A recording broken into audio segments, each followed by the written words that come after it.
A very good morning, dear students. In the lesson Measurement and Effects of Heat, today we are going to learn about the difference in the heat and temperature. But before we begin, you need to know what is the difference between a potential energy and kinetic energy.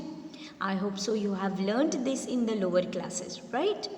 So, potential energy is nothing but potential or the energy which is stored in an object. Okay? And kinetic energy is the energy possessed by an object when it is in motion. That means any moving object will possess kinetic energy. Now, why we need to know these terms is because here when we are talking about heat and temperature, we will be talking about kinetic energy. Okay, so now let's see what is the difference between heat and temperature, how both of them are different from each other. Because whenever we think about heat, we always think about temperature, or whenever we think about temperature, we think about heat. But are these two concepts same or are they different? Let's try to understand. Okay. Now, you know that every substance is made up of atoms, right? Every substance is made up of atoms. And atoms in that substance are always in motion. So that means when they are in motion, they will possess some amount of kinetic energy. As according to the definition of kinetic energy, a substance in motion possesses kinetic energy. Therefore, every substance has atoms and these atoms are always in motion. That means these atoms will possess some amount of kinetic energy. But does this kinetic energy increase or decrease? Let's see. Now suppose when kinetic energy may increase or decrease if we give some amount of heat to it. Therefore, from kinetic energy, how we can compare these temperature and heat? It has the definitions according to the kinetic energy of temperature is the total kinetic energy of the atoms in a substance is the measure of the heat. Okay, so heat means what? Total kinetic energy.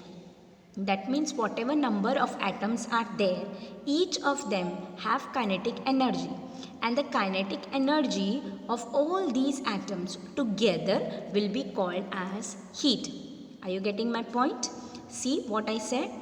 All the atoms have motion, so they possess kinetic energy, and whatever number of atoms are there possessing kinetic energy, that concept will be nothing but heat. So that means the total kinetic energy of the atoms in a substance is the measure of heat. Whereas what is temperature? Temperature is nothing but it is related to average kinetic energy. Now you have heard this word average in maths, right? Average means what you do, take the all the number of measurements whatever is given or data is given and divide by how many numbers are there. Okay, that is by the total number. Like for example, let's suppose there are 100 atoms. Okay, just consider that there are 100 atoms in a particular substance, a small particle. Fine. So heat and what will be temperature? Heat will be the total number of atoms, the energy possessed by each of these atoms, that is 100 atoms. Okay, so that will have some amount of energy, and let's suppose all of them have the same amount of energy. Okay, so suppose 100 atoms are there, therefore each atom possesses one amount of kinetic energy. Let's say 1 unit. So total kinetic energy will be 100. That will be its heat content. Fine. Whereas now let's suppose what we are talking about temperature is the average. Average, how we find? We will add all the kinetic energies, that is 1 unit which each we said, and 100 atoms are there. So if we add all of them, it will become 100. Right? And average, when we have to find out, we will have to add all this, divide by 100, because there are 100 numbers of atoms. So therefore 100 upon 100 will be 1. Therefore the average kinetic energy will become 1, whereas the total kinetic energy becomes how much? 100. So I hope so you have understood what I mean by total and what I mean by average. So average is average kinetic energy is the temperature and total kinetic energy of a substance is the measure of the heat. Remember this. Now we are going to see little further now what I am speaking about. Fine. Now, suppose the average kinetic energy of the atoms, there are two objects called as A and B. Okay, there are two objects A and B. You can see over here two pictures are shown, A and B. And suppose both of them have the average kinetic energy is same. That is, average kinetic energy of A is equal to average kinetic energy of B. Let's suppose both of them have average kinetic energy after adding and then dividing by the same number. If you are getting 2 as the number, both of them are having same. Okay, then their temperature also will be same. If the average kinetic energy of both of these objects is same, even their temperature will be same. But will the heat be same? No, it will be different, because if they are two different substances, the total number total kinetic energy of one substance will be different from total kinetic energy of another, right? So here we can say, based on the average kinetic energy of the two, we can say that object A and B can possess same temperature, but their heat content might be different. Let's see with different examples now. Here you can see, here there are two test tubes are shown, wherein one is both are having the gas in it. Okay, both the test tubes are having gas in them. Okay, and in one test tube it is at higher temperature, gas is at higher temperature, that means it is given some amount of larger amount of heat, whereas in the big second one it is of lower temperature, gas is at lower temperature. Now if you see here, atoms are shown with arrows, do you find any difference between them? Yes, you can find in the first picture, that is on the left hand side, you can see that the direction and the length of the arrows is slightly larger as compared to the length of the arrows in the picture on the right hand side, right? So actually what does this mean? It means that gas at higher temperature has longer length, okay, whereas gas at lower temperature has shorter length. Fine. So from what this we can conclude, direction and the length of these arrows, okay, attached to the atoms shows the direction and the magnitude of the velocities of the atom. Okay, what does this mean? It means that a gas at higher temperature has longer arrow which is shown, that means they are at fast speed or they are moving with very high velocity. Okay, magnitude and velocity. Magnitude means the longer length of the arrows shows its magnitude, how fast it is moving, okay, as well as the velocity, how fast it is moving. Whereas here in the second case, it is shown when it is at lower temperature, here it is moving little lower as compared to that of the gas at high temperature. That means the gas at higher temperature possesses more of kinetic energy and the gas at lower temperature possesses less kinetic energy. Remember, gas at higher temperature possesses more kinetic energy, whereas the gas at lower temperature possesses less amount of kinetic energy. Okay, so that means when you increase the temperature of any substance, the kinetic energy increases, and therefore average kinetic energy will be more in higher temperature as compared to the average kinetic energy in the lower temperature. Okay, so therefore from this we can understand that velocity of atoms in the gas at higher temperature, velocity means the motion, velocity of the atoms in the gas at higher temperature is more as compared to that of velocity of atoms in the gas at lower temperature. Okay, so this regarding the gas. Now let's talk about solids. Now if you see the solids, are they like gas? The gas particles are always randomly moving. Okay, they can move from any one place to another. Whereas in the case of solid, if you find solid is a rigid substance, okay, wherein you will find that the atoms are not moving here and there. Okay, because there is a force acting between them, so that they cannot be displaced from their places. That force is also called as electrostatic force. Okay, so that force binds these atoms together. They cannot simply move. But then what can happen if the heat is given? Okay, whether they will be moving from one place to another, or whether they will be vibrating in their mean position. Since they are solid, what can happen? They will not move from one place to another, but they will show what? Vibration to and fro in the mean position. That means they will just vibrate like this wherever they are. They will not get displaced from one place to another. So it can be done, okay, when heat is supplied.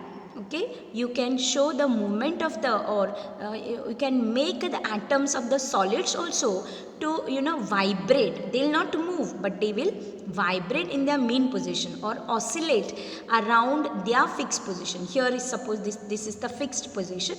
They will be vibrating to and fro. Okay, they will not move from one place to another. It can be done when the heat is supplied. Fine. But if you increase the amount of heat, what can happen? The oscillation, okay, higher the temperature of the solid, faster will be the velocity of the oscillation. So you can see in the first picture with the low flame, the vibration is slow. Whereas in the second picture you can see wherein higher temperature is given, that means high flame is given, you will find that the vibration is faster. Okay, velocity means the vibration of movement of the vibration is more in the case of higher case. That means velocity is more, that means even kinetic energy of the object becomes more at higher temperature. Fine. Now let's suppose we will take now two objects. This was regarding the temperature. Let's talk about now heat also. Right, now let's take two balls, okay, made of the same material. Okay, let's take two balls, maybe iron balls or any other ball, metal ball, made of the same material. But if you see in the case of these two objects, A is twice the size of the B.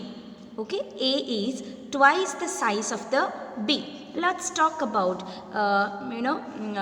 both of them are made from the same material.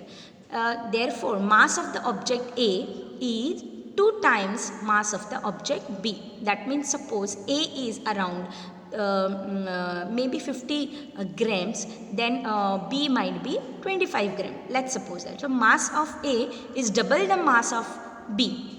Therefore, even the number of atoms in object A will be 2 times that of atoms in object B. Correct, So if object A has double the mass, that means even the number of atoms of A will be 2 times that of number of atoms in object B. Fine. Then what can we say about that?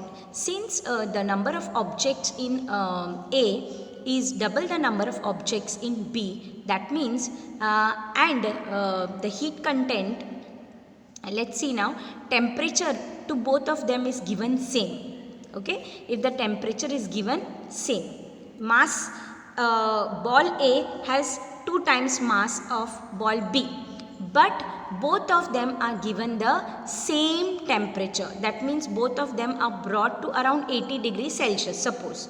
Okay, both of them are brought to 80 degrees Celsius. Now we know that the heat is nothing but the heat content of A will also be twice that of the object B. How is that? When the temperature is same, how is the heat content of the object is twice that of B?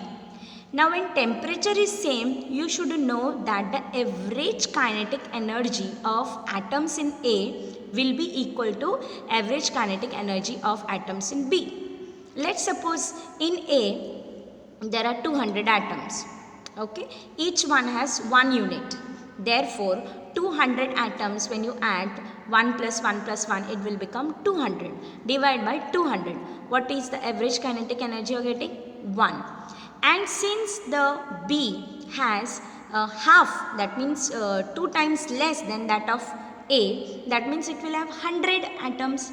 So 100 atoms and each one of them has 1 unit. Then when you add all 100, 1 plus 1 plus 1, like that, if you do 100, you will get 100, addition 100, divide by 100 you get 1. That means the average temperature of kinetic energy of the ball A, okay, is same as that of average kinetic energy of ball B. That means that temperatures are same, both are at 80 degree Celsius. But are their heat contents same? No. Because if you see the total kinetic energy of the atoms in the case of A will be twice that of atom in B. Suppose, as I have mentioned to you, suppose if you take 200, and this has 200 atoms having kinetic energy, and this is 100. So what will happen? Of A it will be 200 and B it will be 100. So therefore the heat content of object A will be twice the heat content of object B, though the temperature of both of them is same. Understood? So even if the temperature is same, the heat content of the two objects may be different. Is that clear, students? So this is one thing. Let us take some other example now. We know that when any cold object is kept in a hot object, we find that there is exchange of heat taking place. Okay, whenever any cold object is placed in whenever any hot object is placed in a cold object, okay, what will happen after some time? There is exchange of heat taking place. And how is that exchange of heat taking place? The hot object gives away heat. Okay, hot object gives away heat and the cold object absorbs it. Okay, this you can do it at home also. If you want to have very hot tea, okay, immediately after it is prepared, but you cannot drink hot tea. So what you can do is that you can keep this hot tea in cold water, in a bowl of cold water. You will find that after some time, your tea becomes warm and then you can drink. Now where that heat of the tea has gone? The heat of the tea has gone to the bowl of water, okay, wherein you can find that the temperature of the tea also will be same and even of the water bath will be also same. So which means that both of them have exchanged heat. Hot object has given away heat, whereas the cold object has taken away, absorbed the heat, and therefore both of them exchanges heat. Okay, hot object gives away and cold object absorbs. And because of this, the temperature of the hot object goes on decreasing, whereas the temperature of the cold object goes on increasing. See, the temperature of the hot object goes on decreasing, whereas the temperature of the cold object goes on increasing to such an extent that there will be one point wherein there will be no exchange of heat taking place. So at that time, the average kinetic energy of the hot object and the average kinetic energy of the cold object will become same. So when the average kinetic energy of both of them become the same, the temperature of both of them also become same. Okay, so you always remember that increase in temperature is increase in the kinetic energy of the atoms, whereas decrease in temperature means the decrease in the kinetic energy. And finally both of them will have same amount of kinetic energy, that is average kinetic energy of both of them will be same. Okay, so average kinetic energy of atoms in both objects become equal, and that time the temperature of both of them become same. As I mentioned to you, when you keep a hot tea in the cold water bath, you will find that the tea becomes warm and even the water bath also will become warm. Okay, because both of them are exchanging heat. Okay, they are exchanging heat with each other, and therefore finally they get the same temperature. That is because average kinetic energy of both of them become same. The kinetic energy of the hot body is more and kinetic energy of the cold body is less, but when they exchange heat, what happens? The average kinetic energy of the hot one decreases and average kinetic energy of this one increases, and both of them finally become same. Okay, so the temperature of both the objects become equal later on, and exchange of heat now stops. Once they gain the same amount of temperature, the exchange of heat between the two objects stops. Fine. Now this is a case when you get a fever and all. Okay, suppose if any person from the house and all suffering from fever, the mother is always there ready to take care of that person. How she is doing? She is taking cold folded cloth strip, and she soaks it in cold water and then puts it on the person who is suffering from fever, right? Now why is she doing like that? Okay, it is because when the cold strips of the folded wet strip soaked in cold water is at a lower temperature, whereas your body is at a higher temperature. So what is happening here? There is exchange of the heat taking place. The wet cloth which was cold earlier, after keeping it on the forehead, becomes warm after some time, whereas the temperature of the person goes on decreasing, right? And because of this, fever can also get reduced. Why? Because there is exchange of heat taking place from the cold object to from the hot object. That is, the person having fever will be exchanging it, okay, will be giving away heat to the wet cloth which is cold, and this wet cloth will absorb heat. So therefore exchange of heat takes place, and it will go on till both of them have the same temperature. Fine. So this is how we can do it. Now let's take another example now to find out the amount of heat. Okay. Now suppose let's take two vessels here, where steel vessels, that is vessel A and vessel B, and fill vessel A with 1 glass of water, whereas vessel B with 2 glasses of water. Okay, with 2 glasses of water. And then once, see, vessel A has only 1 glass of water, vessel B has 2 glasses of water. Now first let us when we measure the temperature of both of them, though A vessel has 1 glass and B vessel has 2 glasses, the temperature of both of them will be same, correct? It is around 28 degree Celsius. Now let's keep vessel A, heat the vessel A with the help of a spirit lamp, okay, to 10 degree Celsius. Let's try to raise the temperature to 10 degree Celsius and record the timing. Okay, record the timing. Okay, how much it is taking. Okay, so if we record the timing in vessel A, wherein only 1 glass of water is there and its temperature is 28 degree, we have to raise it to 10 degree Celsius more, that means 38 degree Celsius. The time taken by it is around 4 minutes 24 seconds. Okay, the time taken is around 4 minutes 24 seconds.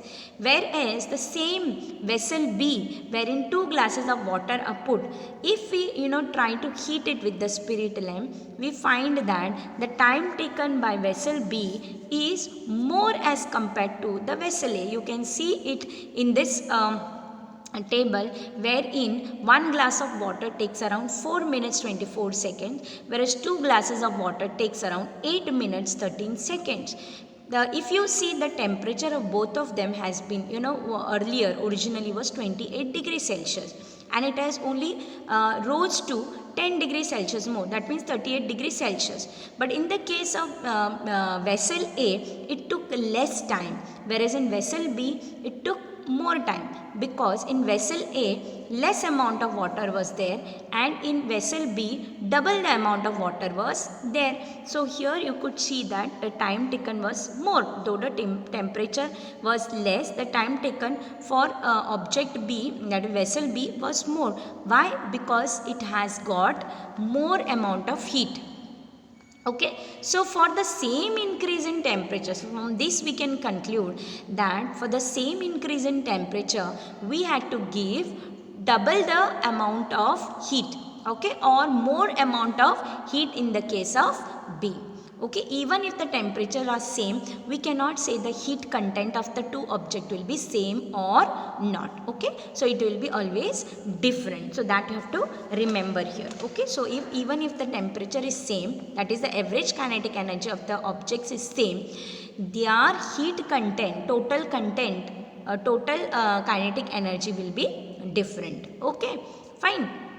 Now, so even though the water in A and B have the same temperature, the amount of heat in B was more than that in A. Fine. Now, this is regarding the difference between the heat and temperature. I hope so you have understood. Now, let's see what are the units of temperature. So, units of temperature you have heard already about the degree Celsius, right? So, degree Celsius. Even whenever temperature of body temperature is measured, it is measured in terms of Fahrenheit scale. Correct? You get 99 temperature or 100 temperature. So what is that? It is not your degree Celsius. It is in the Fahrenheit scale. So these two temperature units, that is degree Celsius, that is degree C what we write, and degree Fahrenheit, that is degree F what we write, are the units which are used mostly in the daily life. Whereas there is one more unit called as Kelvin, and which is designated by the letter K. It is mostly used for the scientific experiment. Okay, remember this. So altogether there are three different units of temperature. One is degree Celsius, second one is degree Fahrenheit, third is Kelvin. Fine. So degree Celsius and degree Fahrenheit are used in daily life, whereas Kelvin is used mostly in scientific experiments. Now let's try to learn about the relationship between all these three units. So first we will find out relationship between units of temperature, that is relation between Celsius and Fahrenheit. This is the formula 1 which you have to remember, and you will get some problems to solve based on this. So formula 1, a relationship between Celsius and Fahrenheit. Okay, that is given by the formula F minus 32 upon 9, which is also equal to C upon 5. Okay, so this is, you have to remember, F minus 32 upon 9 is equal to C upon 5. Whereas the second formula, that is relationship between Kelvin and Celsius, is given by the formula K is equal to C plus 273.15. K is equal to C plus 273.15. Suppose Celsius, degree Celsius is given, you can easily find out Kelvin. Even you can find out how much is Fahrenheit if degree Celsius is given, because mostly we use the unit degree Celsius. So if degree Celsius is given, we can easily find out Fahrenheit. Even if Fahrenheit is given, we can find out degree Celsius. And from Kelvin also we can find out how much is the degree Celsius. So these are some relationship between the two relations or two formulas of the relation between Fahrenheit and Celsius and Kelvin and Celsius. Fine. Let's try to find out based on these formulas what will be the boiling point of water, freezing point of water. Boiling point of water is 100 degrees Celsius. How much it is in degree Fahrenheit and in Kelvin. Even freezing point of water, that it is 0 degrees Celsius. How much it is in the case of Fahrenheit and in the case of Kelvin. Let us try to find out. And even about the mercury, wherein the degree Celsius is given, freezing point of mercury is also given, boiling point is given. We need to find out what? Degree Fahrenheit and degree Kelvin. Let's do it now. Now, in the case of water, that boiling point of water is 100 degree Celsius. So, let us try to, do this in the formula here. So, formula for finding out Fahrenheit is F minus 32 upon 9 is equal to C upon 5. Now you know that 100 degrees Celsius means C is 100. Okay, therefore when we substitute, we are getting f minus 32 upon 9 is equal to 100 upon 5, and you know 100 upon 5 is equal to 20, right? So therefore f minus 32 upon 9 is equal to 20. Then cross multiplying, we are getting f minus 32 is equal to 20 multiplied by 9, which is also equal to 180. Therefore f minus 32, when you carry this side, it becomes plus 32. So therefore f is equal to 180 plus 32, which is equal to 212 degree Fahrenheit. So you can check now here in this case 212 where it is. So 212 is here, what you can see, correct? So 212 is the correct answer, right? So what you are getting here is correct. Let's see now in the case of Kelvin, whether it is correct or not.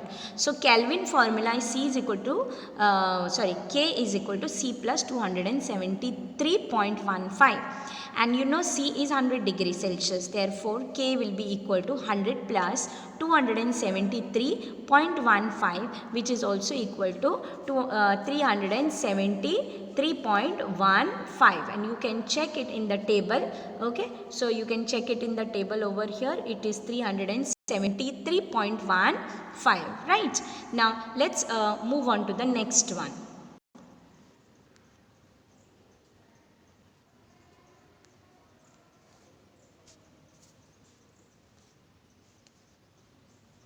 Now the freezing point of water, you know that it is equal to 0 degrees Celsius. Now again let's convert first into Fahrenheit by using the formula f minus 32 upon 9 is equal to C upon 5. So f minus 32 upon 9 is equal to C is 0 upon 5. And you know when we have 0 in the numerator, divide by 5 if you do, you get the answer 0. So f minus 32 upon 9 is equal to 0. Then when we take multiply 9 with 0, you are getting the answer 0. So f minus 32, when you take that minus 32 that side, so 0 plus 32 becomes equal to 32. So which is also equal, here you can see freezing point of water in the table, it is 32 degree Fahrenheit. Right, now let's see in the case of Kelvin. So Kelvin, you know the formula is equal to K is equal to C plus 273.15, and C now is equal to 0. So 0 plus 273.15 becomes equal to 273.15. Okay, so instead of writing 273 which is given in the table, it should be 273.15. Okay, now next we will go for, so we have corrected now, that is 273.15. Room temperature, next is boiling point of mercury will take, that is 356.7 degrees Celsius. So C is 356.7 degree, we have to substitute the value here. Find and f minus 32 upon 9, f minus 32 is equal to, when you divide 356.7 by 5, we are getting the answer 71.34 multiplied by 9, and when you multiply by 9 we are getting the answer 642.06. So now that minus 32, when you bring it this side, it becomes plus 32. So therefore f becomes equal to 674.06. So that we can add there. So we have added already now. Now next one here is Kelvin. Same formula, C plus 273.15, which is also equal to 356.7 plus 273.15. When you add the two, we are getting the answer 629.85. Okay, now next one is last one, that is the freezing point of mercury, that is minus 38.8 degrees Celsius. So in place of C, we will substitute the value as minus 38.8. And when we solve, okay, f minus 32 upon 9 becomes minus 38.8 upon 5. Minus 38.8 by 5, when you divide, you are getting the answer minus 7.76. So this 9, when you carry that side, gets multiplied, and the answer becomes 69.84. Minus 32, when you take that side, becomes plus 32. So now the answer becomes equal to minus 37.84. 4. So this is regarding the freezing point of mercury, that is in the Fahrenheit. Okay, in the Kelvin just have to add minus 38.08 to 273.15. You will get the answer 234.35. So this is regarding the units of temperature and how to calculate the different units by using the different formulas. You have to remember this because any question can come, not now but even in the later in higher classes also you should know this formula, that is F minus 32 upon 9 is equal to C upon 5, gives you the relationship between Fahrenheit and that of the degree Celsius, and whereas Kelvin to Celsius, degree Celsius is K is equal to C plus 273.15. So and vice versa you can find out for Celsius also, that is K is equal to C plus 273.15, so therefore C will be equal to K minus 273.15, like that you can find out easily. Okay students, so this is regarding the heat and temperature. Of course there are some solved examples which are given in your textbook which you can try to practice on your own based on whatever we have just now done. Okay students, so till we meet again in the next part of the lesson, that is thermometer, we will you have to learn these formulas, okay, and try to use them to solve the problems. Fine, thank you very much.